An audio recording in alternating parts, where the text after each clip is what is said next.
সাগরে আসার পরে এই দ্বিতীয় দিনে আমরা ইলিশ মাছ পেয়েছি। লক্ষ্মী মাছ, লক্ষ্মী মাছ।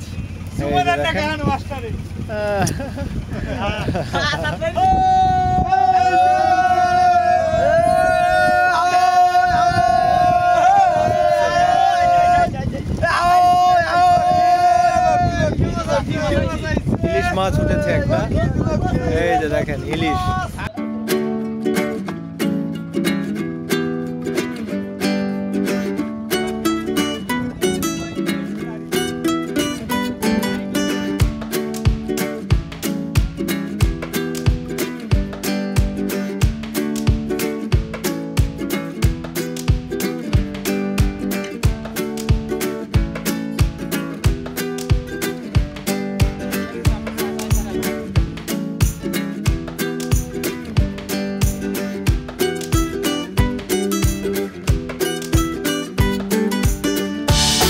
আজ আমরা রয়েছি উপকূল থেকে ৬৫ কিলোমিটার দূরে বঙ্গোপসাগরের মাঝে।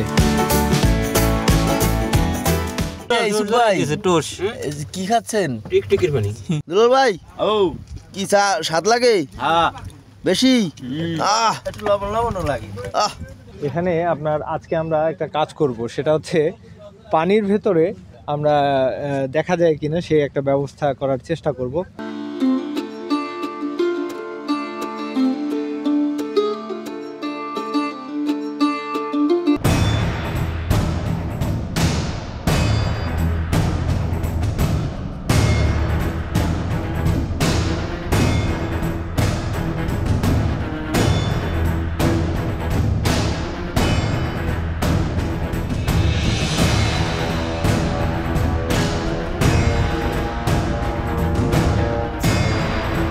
মিশরীয়রা তৃতীয় রামেসিসের রাজত্বকালের সময়কে ক্যাবেজ বা বাঁধাকপি হিসেবে ব্যাখ্যা করেছে।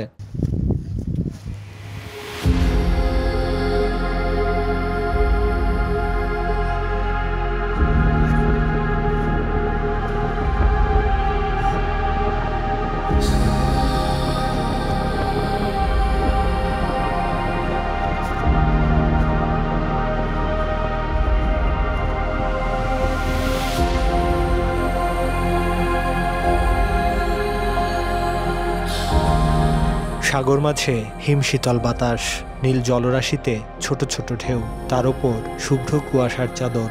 নতুন এক ভোর, শুরু নতুন এক দিনের।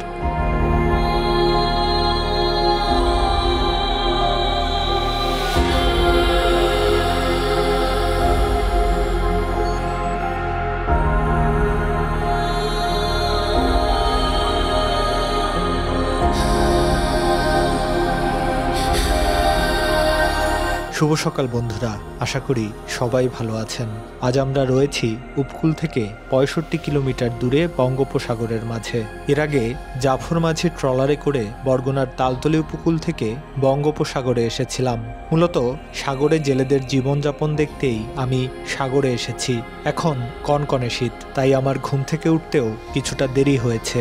আর এদিকে ভিডিও ধারণ করছেন হলা মাঝি রুবেল।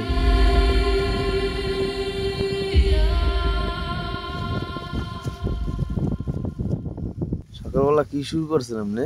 শুভ সকাল। চাঁদাল দেন ভাই। কই ভাই? দেখো আমাদের দুলাল ভাই চাঁদাল দিতেছে। সুন্দর চা ফুটতেছে। এই যে কাপ রেডি করতেছে দুলাল ভাই।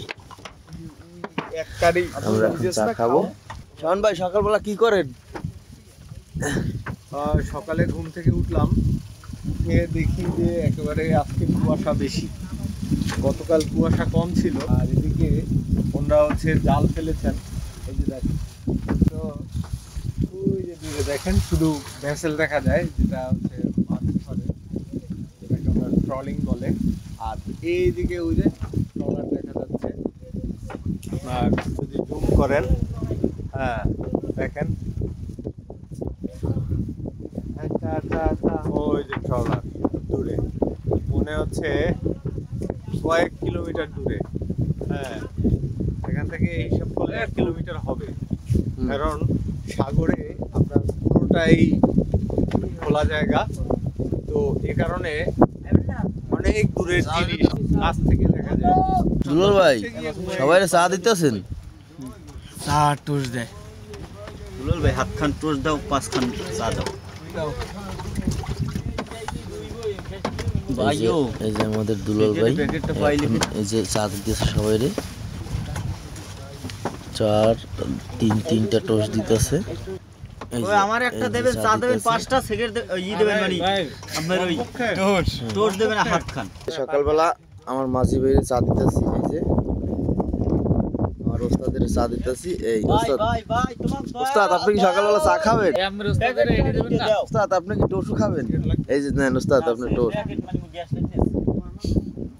এই না এইটা আপনার আর কোন কি এইটা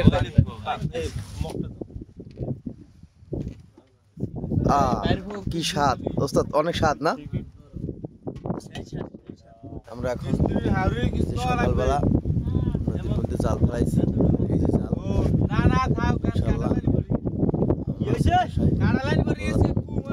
মালিক আল্লাহ, এই যে আমরা জাল ফেলাইছি। সাগরে মাছ ধরতে যাওয়া জেলেদের একটাই প্রত্যাশা, যেন জাল ফেলে ভালো মাছ পান তারা, আর মাছ না পেলে পুরো যাত্রাই বিফল হয় তাদের। তাই সৃষ্টিকর্তার প্রতি প্রার্থনা, জালে যেন ভালো মাছ পান তারা। আমাদের ওস্তাদ চা খাইতেছে। এই মিস্ত্রি মামা, আপনি কি সকালবেলা চা খান না? তুই চা খাবি না? ভাই ভালো আছি। ভাইজান আপনি কি সকালবেলা চা খাচ্ছেন? টলিং এলাক বলাই কইছো? হ্যাঁ কথা বলেন ভাই। টস চা খাচ্ছেন? এই ইসুফ ভাই কি খাচ্ছেন? টিকটিকির পানি। টিকটিকির পানি ভালো লাগে ভাই? অনেক ভালো লাগে না? খাই পেট ফুলছে। আচ্ছা জাইদুল ভাই কই? আদিল ভাই হ্যাঁ মুখ ধুইছেন? নাই। ও আপনি মারা গেছেন? জুমত কবে? আচ্ছা দুলাল ভাই কি চা স্বাদ লাগে? হ্যাঁ বেশি? একটু লবণ লবণও লাগে। ভাই এখন টোস্ট কম হইছে, এখন টোস্ট দেন তো। কোনে দুলাল ভাই আমার চা কই? শাওন ভাই চা খাইবেন না? তাড়াতাড়ি আন।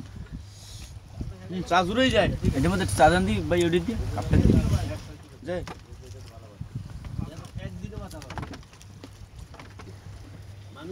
এখন সকাল 6:45, সবাই ঘুম থেকে উঠেছে, উঠে চা বিস্কিট খাচ্ছে।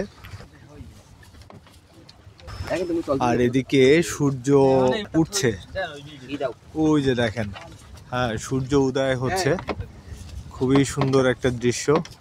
এই যে দেখেন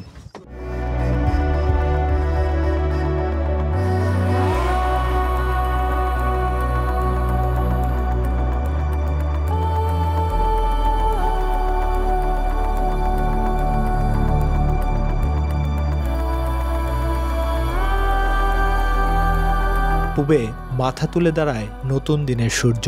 ঢেউ বাতাস আর সাগরের বিশালতার মাঝে জমে আছে শত নিস্তব্ধতার গল্প।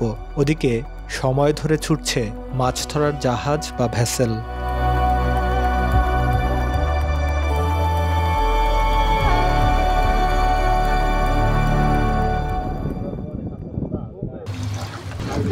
দুলাল ভাই চা দিয়েছেন। ঘুম থেকে ওঠার পর ফ্রেশ হয়ে 1 কাপ চা মানানসই পানীয়। এছাড়া দিনের শুরুটা আরো সুন্দর করে তুলে এই চা। সকালে ঘুম থেকে উঠেই দুলাল ভাইয়ের চা, আর হচ্ছে এখানে আপনার বিস্কিট, যেটাকে আমরা বলি টোস্ট বিস্কিট। আর দেখেন সূর্যটা এইমাত্র উদয় হয়েছে, আপনার নিচ থেকে ভেসেল যাচ্ছে, তারপর পাশে ট্রলার আছে, খুবই সুন্দর লাগছে। গভীর সাগরে মনে হচ্ছে কুলহীন। আর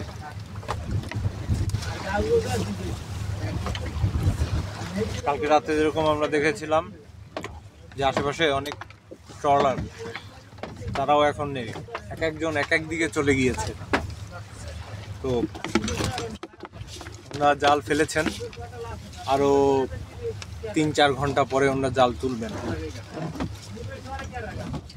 কালকে রাতে আমরা মাছ ধরা দেখেছিলাম, তারপরে হচ্ছে আমরা ক্যাটেল ফিশ কেটে রেখেছিলাম, সেই ক্যাটেল ফিশ হচ্ছে আজকে খাবো না।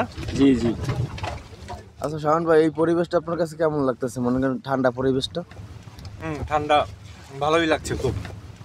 কালকে যেমন এরকম কুয়াশা ছিল না, আজকে কুয়াশাটা একটু বেশি, এ কারণে সাগরটাও একটু উপভোগের। আবার ঠান্ডার পরিমাণটা কিন্তু খুব একটা না। গতকালকে ঠান্ডার পরিমাণটা বেশি ছিল, আজকে ঠান্ডার পরিমাণ কম, সে কারণেও আবার একটু ভালো লাগছে বের হয়ে। আর এরকম সকালবেলা আপনার সাগরের মধ্যে বসে এরকম চায়ের কাপ হাতে বসে বসে সাগর দেখাও আসলে সৌভাগ্যের ব্যাপার। কারণ এরকম কত সুন্দর একটা দৃশ্য। হ্যাঁ, সমুদ্রের মধ্যে ঢেউ দুলছি, যদিও শীতকাল, ঢেউ কম থাকার কথা আরো, কিন্তু দেখবেন যে এখনো এই যে ঢেউ আছে। কিন্তু যে দূরে ট্রলার দেখা যাচ্ছে, একবারে দূরে। হ্যাঁ, অনেক দূরে ট্রলারটা দেখাই দিই। সব মিলিয়ে খুব ভালো একটা সময় কাটছে। আচ্ছা শাওন ভাই, আমাদের ওই দুলাল ভাইয়ের চাটার একটা প্রশংসা একটু শুনি। দুলাল ভাইয়ের চা, দুলাল ভাইয়ের চার স্পেশালিটি এটা গরম, এখন ঠান্ডা হয়ে গেছে।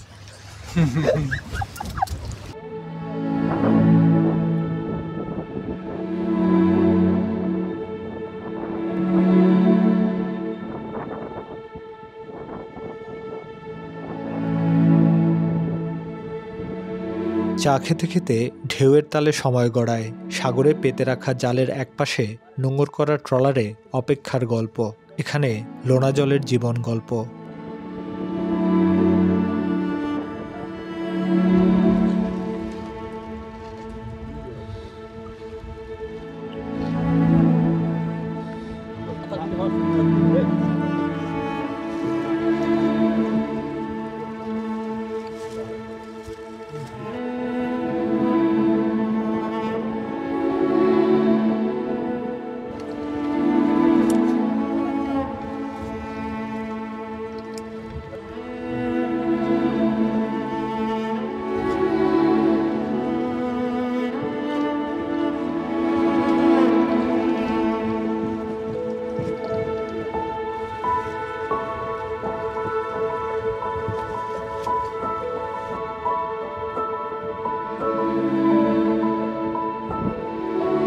জেলে তখন ভাবনায় মগ্ন।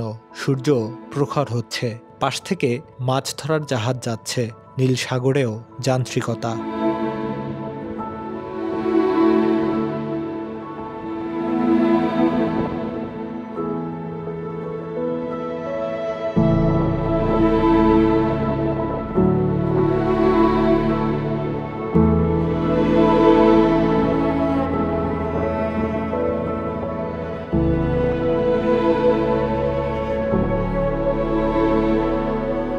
অতিথি পাখিরা ডানা ঝাপটায়, যেন গল্পেরা ডানা মেলে উঠছে। লোনা জলের উপর সূর্যের আলো তখন ঝলমলিয়ে ভাসছে। এ এক ভিন্ন সৌন্দর্য।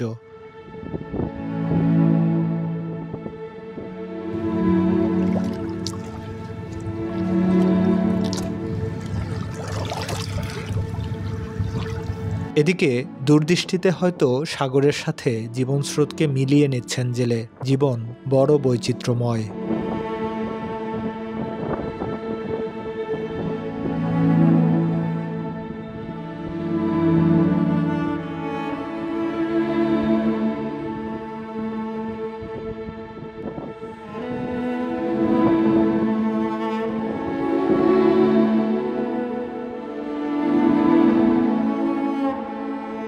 জেলের ফেলে রাখা জালের মাঝে হাজারো স্বপ্ন। সাগর তার স্বপ্ন পূরণের উঠান।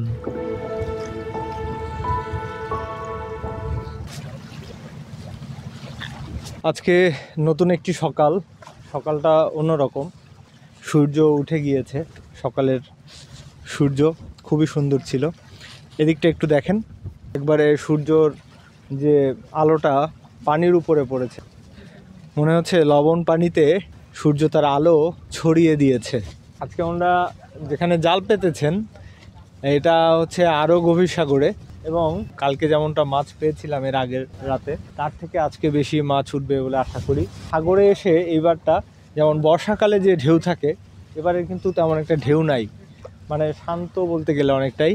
তারপরেও ঢেউ আছে বাতাসের জন্য দেখবেন। হ্যাঁ, কিন্তু সব মিলিয়ে ভালোই লাগছে, একটা ভালো সময় কাটাচ্ছি। এরপরে জাল তোলা হলে হয়তো ওনারা আরও গভীর সাগরে যাবেন, গভীর সাগরে গিয়ে সেখানে জাল ফেলবেন। হ্যাঁ, আমরা টানা কয়দিন থাকি তা ডিপেন্ড করবে আপনার মাছ পাওয়ার উপরে। এখানে আপনার আজকে আমরা একটা কাজ করব, সেটা হচ্ছে পানির ভেতরে আমরা দেখা যায় কিনা সেই একটা ব্যবস্থা করার চেষ্টা করব।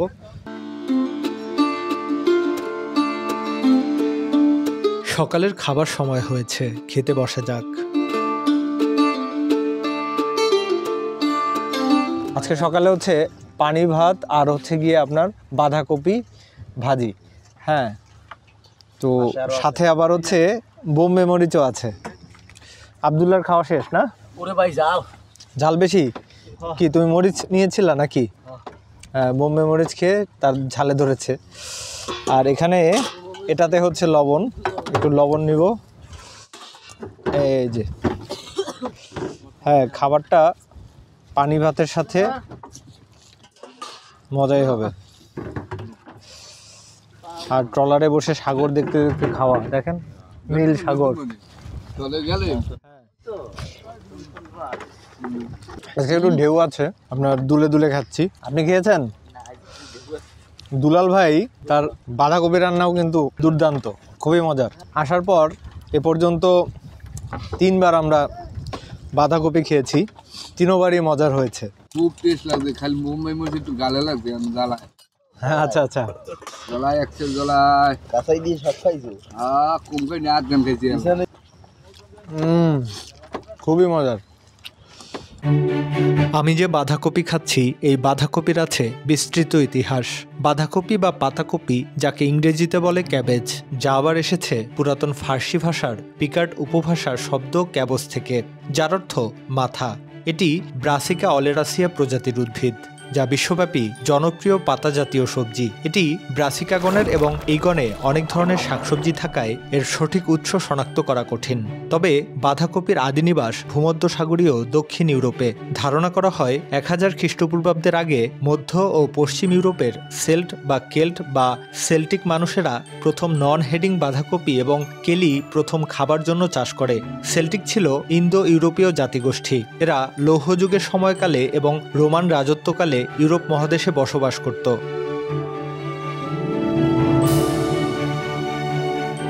জানা যায় বাগানের সৌন্দর্য বর্ধনের জন্য মেসোপটেমিয়ায় ব্রাসিকাস চাষ করা হতো। মিশরীয়রা বাঁধাকপি চাষ না করলেও তৃতীয় রামেসিসের রাজত্বকালের সময়কে ক্যাবেজ বা বাঁধাকপি হিসেবে ব্যাখ্যা করেছে।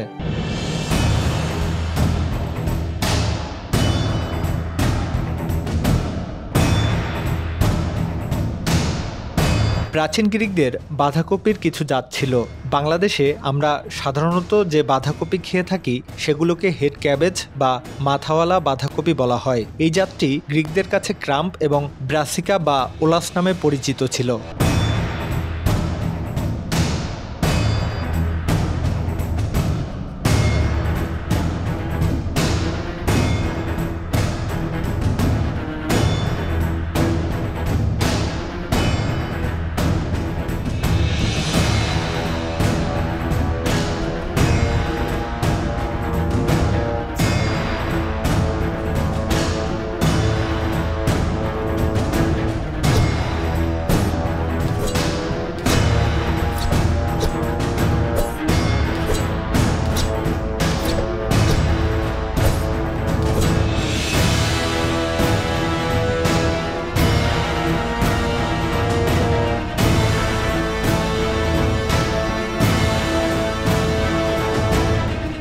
রোমানরা একে টেবিলের বিলাসিতা বলে মনে করত। এছাড়া রোমান সময়ের প্রথম দিকে মিশরীয় কারিগর এবং শিশুরা বিভিন্ন ধরনের শাকসবজি ও ডালের মধ্যে বাঁধাকপি এবং শালগম খেত। গ্রিক এবং রোমানরা তাদের বাঁধাকপির জাতগুলিকে ঔষধি হিসেবে ব্যবহার করেছিল।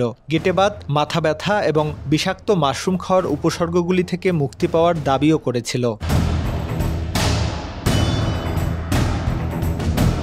আলেকজান্ডার দ্য গ্রেটের মৃত্যুর পর টলেমীয় মিশরীয়রা গ্রিক কোল ফসল অর্থাৎ ফুলকপি, বাঁধাকপি ও ব্রোকলিকে গ্রাম হিসেবে জানত। ৫ম শতাব্দীতে অস্ট্রোগথিক কিংডম বা কিংডম অফ ইতালির শাসক থিওডোর দ্য গ্রেটের দরবারে অ্যান্টিমাস নামে একজন বাইজেন্টাইন গ্রিক চিকিৎসক ছিলেন, যিনি দি অবজারভেশন সিবোরাম কিংবা ইংরেজি on the observations of foods নামে লেখা বইয়ে বাঁধাকপির কথা উল্লেখ করেছেন।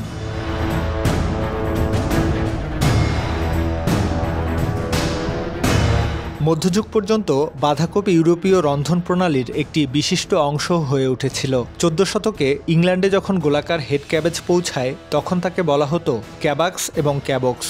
সে সময় রাজা ও উচ্চ শ্রেণীর লোকদের পাশাপাশি দরিদ্রদের খাবার তালিকার অন্যতম একটি খাবার ছিল বাঁধাকপি। এছাড়া ১৫ শতকের শুরুতে প্যারিসে নিম্ন আয়ের মানুষেরা রুটির পাশাপাশি বাঁধাকপি এবং শালগম জাতীয় খাবার বেশি খেত বলেও প্রমাণ পাওয়া যায়। অটোমান সাম্রাজ্যের সুলতান সেলিম তৃতীয়ের বাঁধাকপি ছাড়া হালকা ভোজ সম্পূর্ণ হতো না। ১৪ থেকে ১৭ শতকের মধ্যে ভারতে পর্তুগিজ ব্যবসায়ীদের হাত ধরে বাঁধাকপি এসেছিল। তারা কয়েকটি ফসলের মধ্যে বাঁধাকপিও নিয়ে এসেছিল। ১৫৪১ থেকে ১৫৪২ সালের মধ্যে ফরাসি সমুদ্র অভিযাত্রী জ্যাক্স কার্টিয়ের আমেরিকাতে প্রথম বাঁধাকপি নিয়ে যান।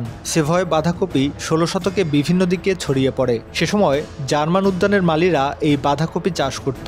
১৭ এবং ১৮ শতকের মধ্যে কেন্দ্রীয়, উত্তর এবং পূর্ব ইউরোপে জার্মানি, আয়ারল্যান্ড, রাশিয়ার মতো দেশে বাঁধাকপি একটি প্রধান খাদ্য ছিল এবং ভিনেগার দিয়ে সংরক্ষণ করা পিকেলড বা আচারের মতো করে প্রায়শই খাওয়া হতো।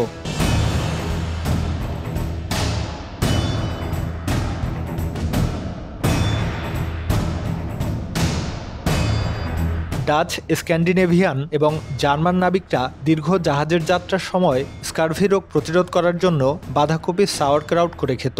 সাওয়ারক্রাউট হলো বাঁধাকপি কুচি কুচি করে কেটে নির্দিষ্ট পরিমাণ লবণ মিশিয়ে একটি কাচের কৌটায় কয়েকদিন গাজানোর জন্য রেখে দেয়া হয়। এরপর তা খাওয়া হয়। আর ১৭৮৮ সালে বাঁধাকপির বীজ প্রথম অস্ট্রেলিয়ায় নিয়ে যাওয়া হয় এবং সেখানকার নরফোক দ্বীপে রোপণ করা হয়। পরে সেখানেও জনপ্রিয়তা পায় বাঁধাকপি। আর বলা হয় ১৮৫০ সালে প্রথম জাপানে বাঁধাকপির বীজ পৌঁছলে চাষ করা হয়। এছাড়া ১৯ শতকের শেষের দিকে চীন হয়ে জাপানে নাপা বাঁধাকপির প্রচলন হয়েছিল, যেটি সেখানে খুবই জনপ্রিয়। আমার সকালের খাওয়া শেষ। এখন জাল তোলা শুরু করবেন জেলেরা। রাত ৪টার সময় জাল ফেলেছেন, এরপরে এখন জাল টানবেন। এদিকে মাছ ধরা শুরু হয়ে গিয়েছে, জাল তোলা শুরু হয়েছে। এই যে দেখেন, ইতিমধ্যে একটা মাছও উঠেছে। সবাই খুব আনন্দ করে মাছ ধরছেন। এখানে একটা চন্দনা ইলিশ, চন্দনা, একটি জীবিত চন্দনা, ইংরেজি নাম টলিশ্যাড। আর এই দুটা আগের। এখানে একটি জারবুয়া টেরাপন, জেলেরা একে রেহা কিংবা কটকট্টা মাছ বলেন।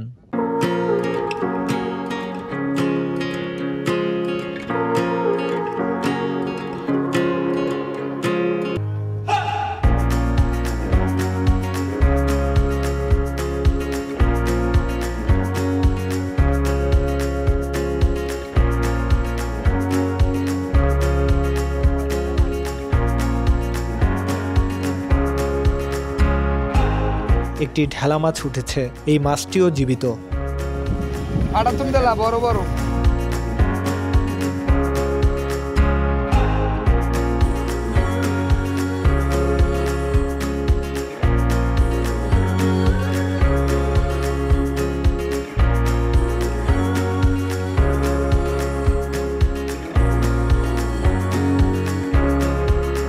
একটি ইন্ডিয়ান ম্যাকরেল বা বিগ মাউথ ম্যাকরেল উঠেছে।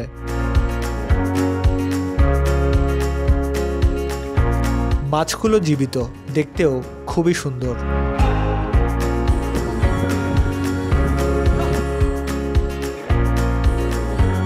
এই মাছ আমরা সাগরের ঢেলা নামে বললেও বাংলায় একে রামগাছা নামেও বলা হয়। এর ইংরেজি নাম ইলংগেট ইলিশা। এছাড়া এই মাছ চাইনিজ হেরিং নামেও পরিচিত।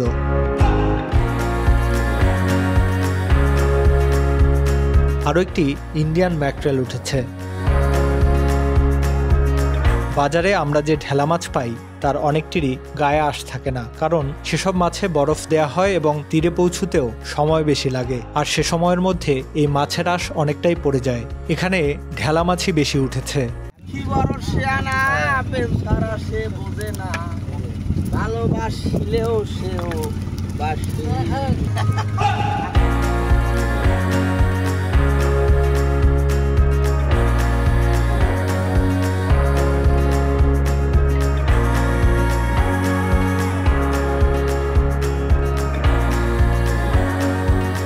একটা ছুরি মাছ উঠেছে।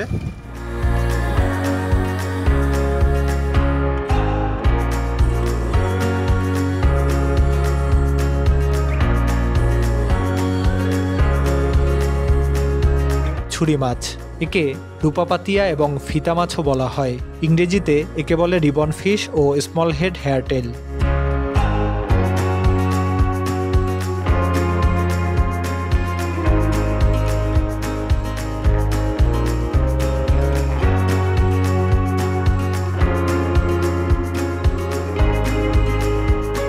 মুন জেলিফিশ, একে কমন জেলিফিশ ও সসার জেলিফিশও বলা হয়।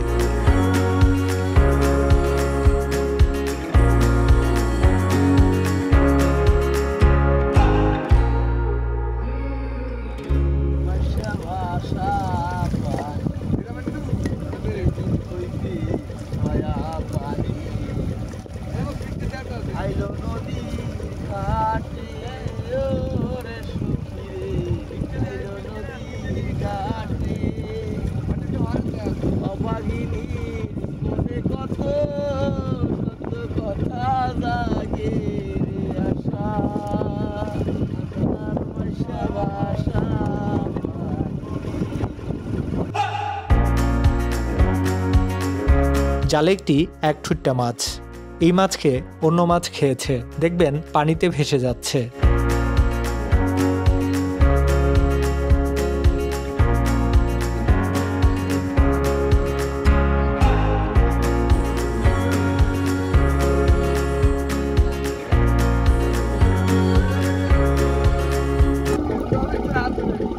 এখানে একটা স্কুইড সাঁতরাচ্ছে। ব্যবসায় সফল হওয়ার জন্য যেমন পরিকল্পনা ও পরিশ্রম দরকার, তেমনি পরিচিতিরও প্রয়োজন আছে। আর এই পরিচিতির কাজটি অনলাইনে করিয়ে দিচ্ছে গরিলা অ্যাড মার্কেটিং এজেন্সি।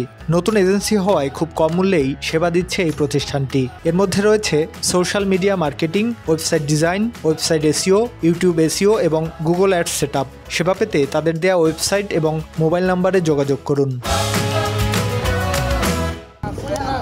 একটি ছেনা মাছ। এই মাছের ইংরেজি নাম ডোভার ওলফ হেরিং। একে ব্ল্যাকফিন ওলফ হেরিং নামেও বলা হয়। এটি একটি বাণিজ্যিক মাছ। এশিয়া ছাড়াও ইউরোপীয় দেশগুলোতে এই মাছ খাওয়া হয়।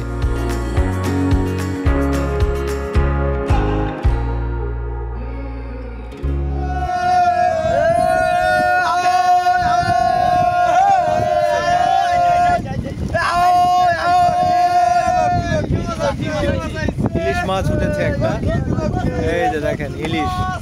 হ্যাঁ, সাগরে আসার পরে এই দ্বিতীয় দিনে আমরা ইলিশ মাছ পেয়েছি। লক্ষ্মী মাছ, লক্ষ্মী মাছ। এই যে দেখেন।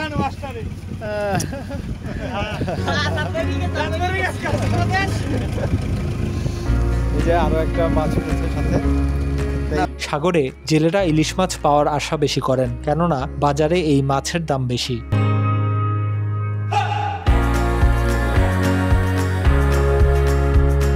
আরও একটি ডোরাভ ওলফ হেরিং উঠেছে।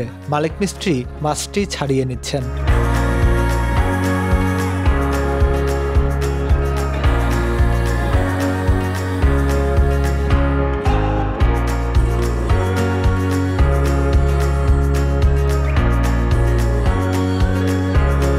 লম্বা জাল তুলতেও অনেক সময়ের প্রয়োজন। দীর্ঘ সময় জাল তুলতে জেলেদের অনেক পরিশ্রম করতে হয়।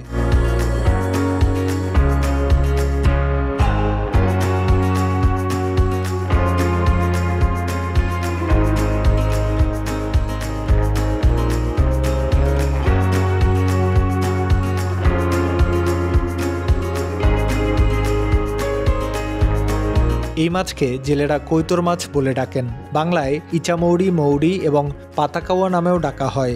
ইংরেজিতে শ্রিম্প স্ক্যাট। এছাড়া সিলিন্ডার ইয়েলো কিংফিশ নামেও পরিচিত। ক্যারিঙ্গিডাই পরিবারের এই মাছের বৈজ্ঞানিক নাম আলেপস জিদাবা। 1775 সালে সুইডিশ প্রকৃতিবিদ পিটার ফর্সকাল এই নামকরণ করেন। এই প্রজাতিটি পশ্চিম ভারত মহাসাগর এবং পূর্ব প্রশান্ত মহাসাগর অঞ্চলে অর্থাৎ পশ্চিম দক্ষিণ আফ্রিকা থেকে পূর্ব হাওয়াই পর্যন্ত, জাপান এবং অস্ট্রেলিয়া সহ উত্তর ও দক্ষিণাঞ্চল পর্যন্ত পাওয়া যায়।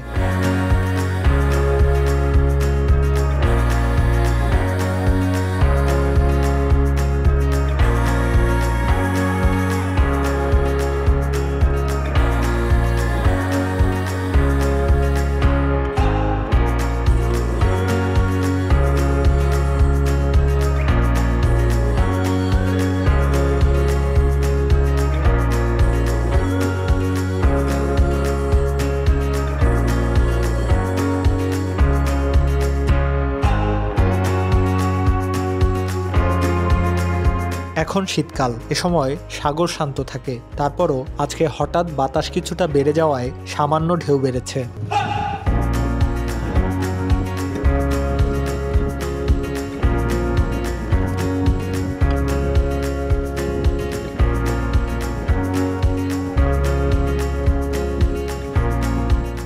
গভীর সাগরে ইলিশের বাইরে অন্যান্য সামুদ্রিক মাছ ধরা পড়ে বেশি।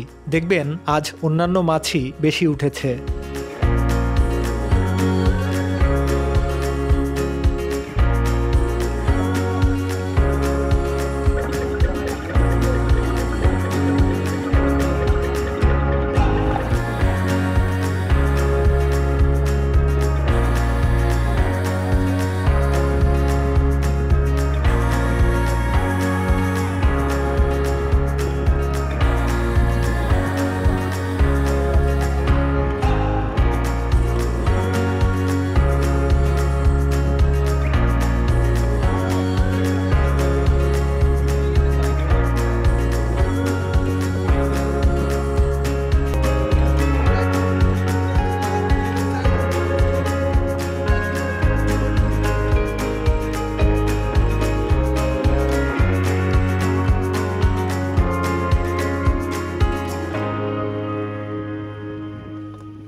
জেলেরা দীর্ঘ সময় ধরে মাছ ধরেছেন, এখন কিছুক্ষণের জন্য বিরতি চলছে। এদিকে দুলাল ভাই এই ফাঁকে বড়শি দিয়ে মাছ ধরবেন। তিনি কয়েকটি ফ্যাসা মাছ নিয়েছেন, এগুলো দিয়েই মাছ ধরবেন।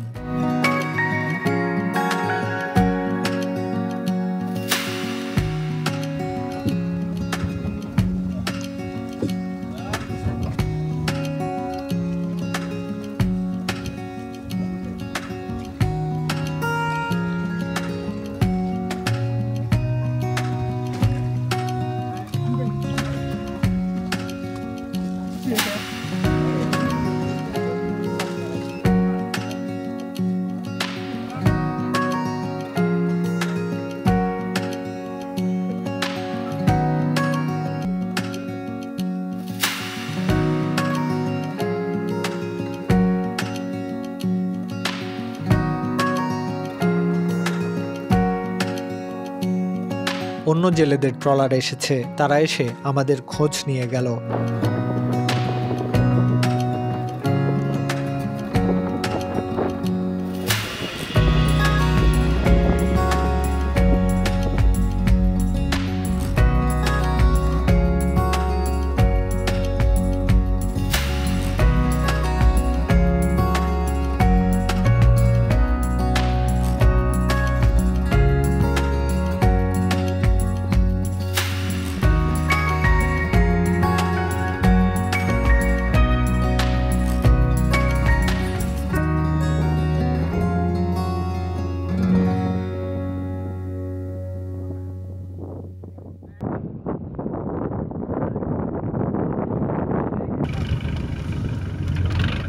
প্রায় ঘন্টাখানেক পর আবার জাল টানা শুরু করেছেন তারা। মাছ হচ্ছে জালে।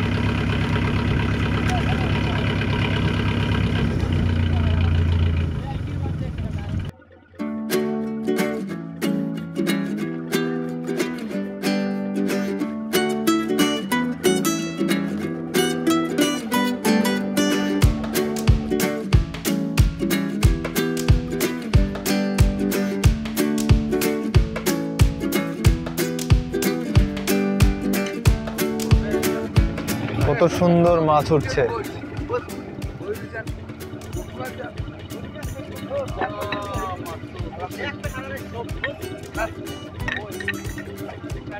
দেখেন কতগুলি মাছ, একটা পড়ে গেল।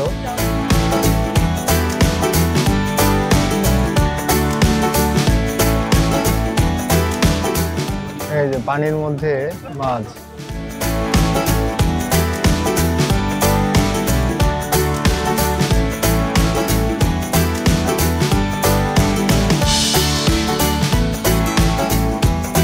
আজকে জালে মাছ ধরা পড়ছে কম। দীর্ঘ প্রায় 3 ঘন্টা ধরে জাল টেনে তারা খুব সামান্য মাছ পেয়েছেন। আর যে মাছ জালে ধরা পড়েছে সেসব মাছেরও দাম কম।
হচ্ছে কলম্বো মাছ না বলেন, এটা মূলত সার্ডিন মাছ। একটি ইন্ডিয়ান অয়েল সার্ডিন, এর বৈজ্ঞানিক নাম সার্ডিনেলা লঞ্জিসেপস। এই মাছটি ভারতের সবচেয়ে গুরুত্বপূর্ণ দুটি বাণিজ্যিক মাছের মধ্যে একটি। অপর মাছটি হলো ইন্ডিয়ান ম্যাক্রেল, বাংলাদেশেও একটি গুরুত্বপূর্ণ বাণিজ্যিক মাছ। সার্ডিন আমাদের দেশের মানুষ কম খেলেও এই মাছ পৃথিবীব্যাপী জনপ্রিয়। পুষ্টি সমৃদ্ধ ও ওমেগা 3 ফ্যাটি অ্যাসিডের উৎস এই মাছ। এদের অনেকগুলো প্রজাতি রয়েছে যা বিশ্বের বিভিন্ন সাগর মহাসাগরে পাওয়া যায়। সার্ডিন খাবারের জন্য প্রায়শই ক্যানে পরিবেশন করা হয়, তবে তাজা সার্ডিন বারবিকিউ করেও খাওয়া হয়। এছাড়া পিকেলড করে এবং ধুমায়িত করেও খাওয়া হয়। সার্ডিনের দীর্ঘ ইতিহাস আছে, অন্য একদিন আলোচনা করব।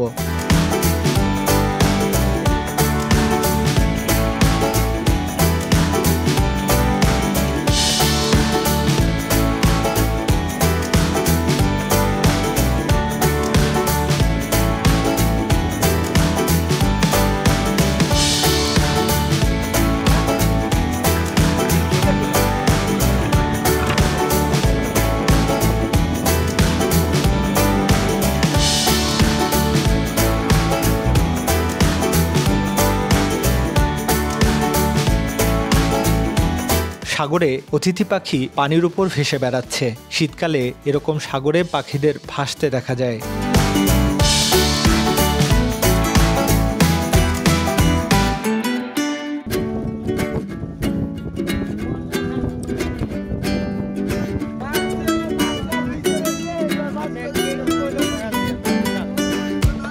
জাল তোলা প্রায় শেষের দিকে।